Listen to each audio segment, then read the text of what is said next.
Señor, concédenos amarte con todo el corazón y que nuestro amor se extienda también a todos los hombres. Por Jesucristo nuestro Señor.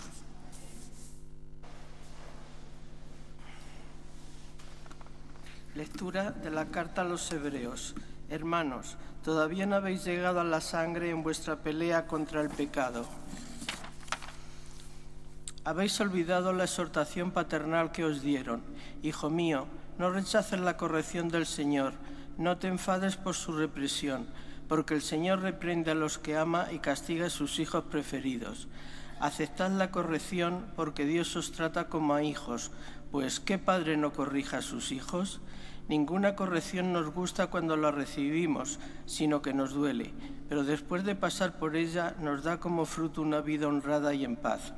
Por eso, fortaleced las manos débiles, robusteced las rodillas vacilantes y caminad por una senda llana. Así el pie cojo, en vez de retorcerse, se curará. Buscad la paz con todos y la santificación, sin la cual nadie verá al Señor. Procurad que nadie se quede sin la gracia de Dios y que ninguna raíz amarga rebrote y haga daño, contaminando a muchos. Palabra de Dios. Te alabamos, Señor. La misericordia del Señor dura siempre para los que cumplen sus mandatos. La misericordia del Señor dura siempre para los que cumplen sus mandatos. Bendice alma mía al Señor y todo mi ser a su santo nombre. Bendice alma mía al Señor y no olvides sus beneficios. La misericordia del Señor dura siempre para los que cumplan sus mandatos. Como un padre siempre ternura por sus hijos, siente el Señor ternura por sus fieles, porque Él conoce nuestra masa, se acuerda de que somos barro. La misericordia del Señor dura siempre para los que cumplen sus mandatos. Pero la misericordia del Señor dura siempre, su justicia pasa de hijos a nietos, para los que guardan la alianza. La misericordia del Señor dura siempre para los que cumplen sus mandatos.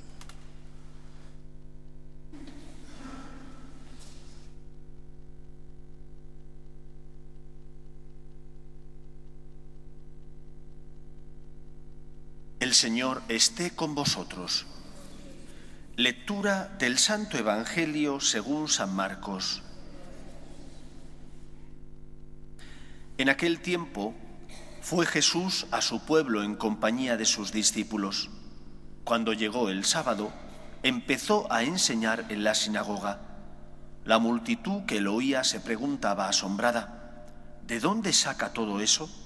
¿Qué sabiduría es esa que le han enseñado? ¿Y esos milagros de sus manos? ¿No es este el carpintero, el hijo de María, hermano de Santiago y José y Judas y Simón? ¿Y sus hermanas no viven con nosotros aquí? Y esto les resultaba escandaloso. Jesús les decía: no desprecian a un profeta más que en su tierra, entre sus parientes y en su casa. No pudo hacer allí ningún milagro, solo curó a algunos enfermos, imponiéndoles las manos, y se extrañó de su falta de fe, y recorría los pueblos de alrededor enseñando. Palabra del Señor.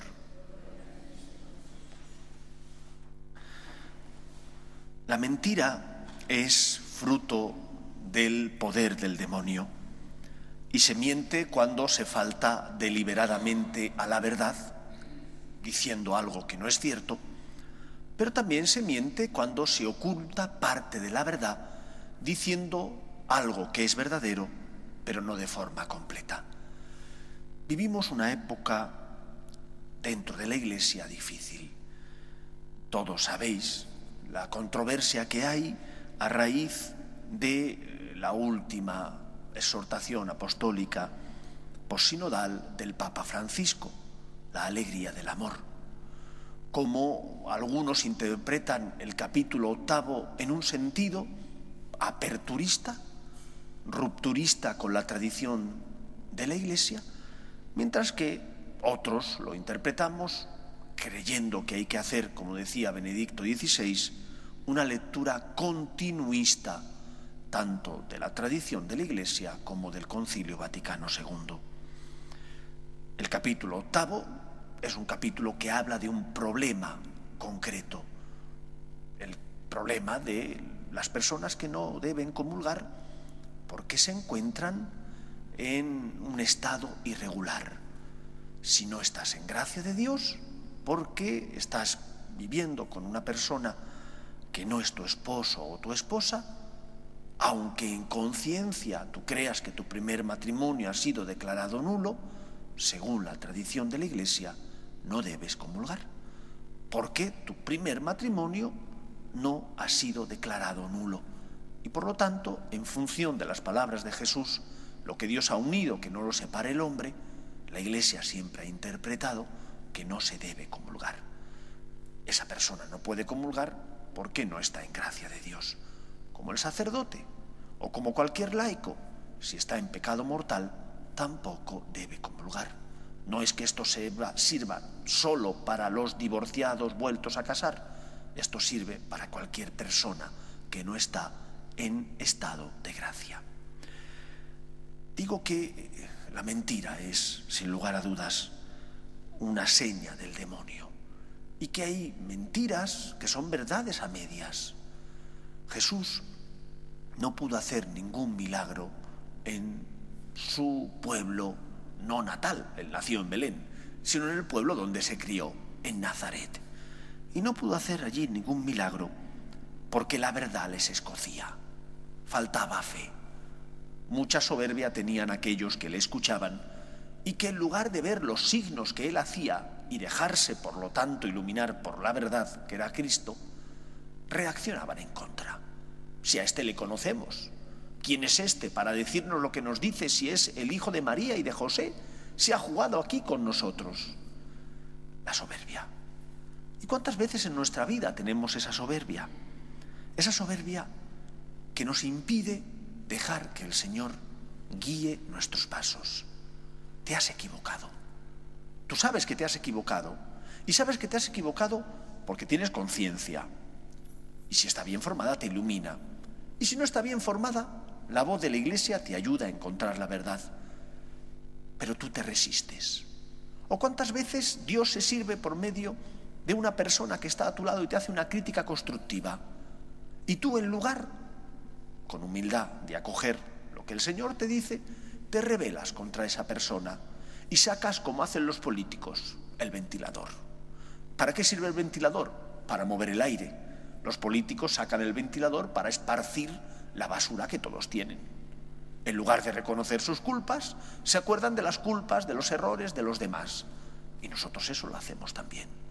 Somos soberbios, no nos gusta que nos corrijan y por eso le decimos al otro, pues anda que tú.